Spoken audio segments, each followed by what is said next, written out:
need to talk about Sunderland. It's the best start by a promoted side in the Premier League in some 17 years. You have to go back to Hull City in 08-09. Only 5 sides ever in Premier League history after a promotion from the second tier have amassed more points than Sunderland have over their opening 9 games. How did they go to Chelsea today, end up a goal down and come back and win it?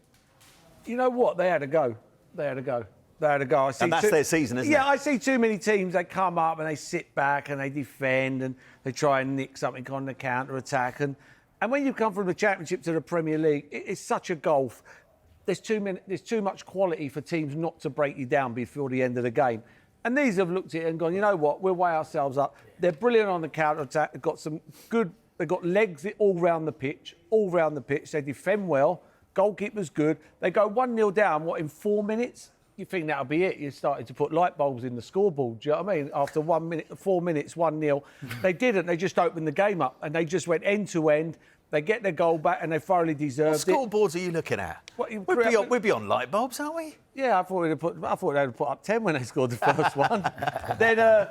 Then second half, can't remember Chelsea having a chance. They dominated, mainly dominated the game. But I'm sitting here thinking, can't remember the goalkeeper at Sunderland making a save where I'd gone, wow. And that they were outstanding. I was so impressed. Chelsea were running out of ideas. They got winger after winger. Half of them don't go past anybody.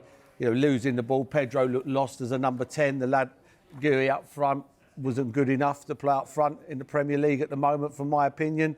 And I just thought Chelsea struggled. I thought they were pretty poor today. And in the end, a brilliant goal by Sunderland on the counter-attack. Gets lumped up front. They defended well, and the lad who comes on, Brobby, he holds it up, brilliant play, and he just rolls it back to the other sub, Talby, who bends it in the corner. 2 subs come on, they work their magic. Yeah, I was so impressed with Sunderland. There's absolutely no chance they're getting... I know that's a silly statement now. There's no chance of them getting relegated. They're going to cause teams problems. Xhaka sits in the middle of the midfield, ticks it all over, and there are legs left, right and centre in that team with quality as well. And the priority for any manager coming up into the Premier League after a season or more seasons in the Championship is your home form. That's already very, very good for Sunderland. But it's to be competitive as well. I mean, they are way, way more than competitive at the moment, aren't they? As today's underlined. Oh, well competitive. I mean, Tim might know who their director of football is. But whoever it is, they have bought amazingly well, because they've come in and they've literally got rid of everybody and brought a new team in. Virtually. He's a young one. He brought a new team in, and everybody, all of them can play. All of them. It's not like we're sitting. How many teams? Look, we look at Man United and teams like that, and we go, my God, look at the players that they've wasted money on. These have come in Sunderland and gone bang, wallop, crash, and all of them look.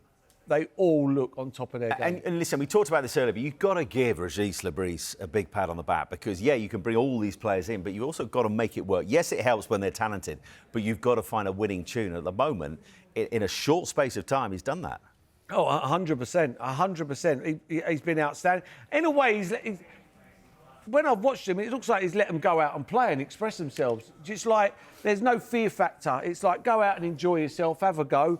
And the longer the game went on, the more nervous Chelsea got and more hesitant they got, and the more confident Sunderland got. They defended well when they had to, and as I said, they break and they've got legs in their team and they've got a bit of guile as well.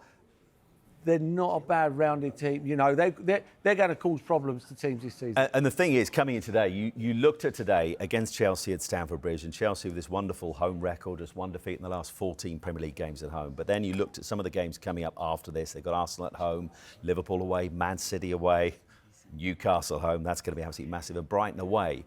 But after today, they don't need to fear anyone, do they?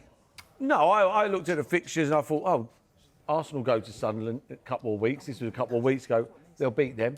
This will be a difficult game now.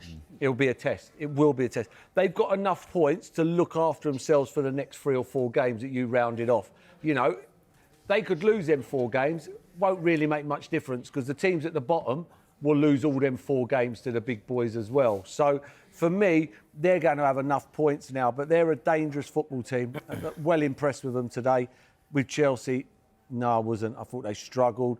They need the lap back badly. They need a focal point. They need someone You know, Gooey played up front, and I think he touched the ball 9 times, 10 times. You can't do that in a team that are supposed to be dominating at home with 75% of the ball. Yes, what do you think the reason for, you know, sometimes Chelsea's performances are here, the next minute are there? Got you, too young team, very young team. I think, I don't know what the oldest player would be in their team, 23, 24. When you get a young team, you're up here, you're down here.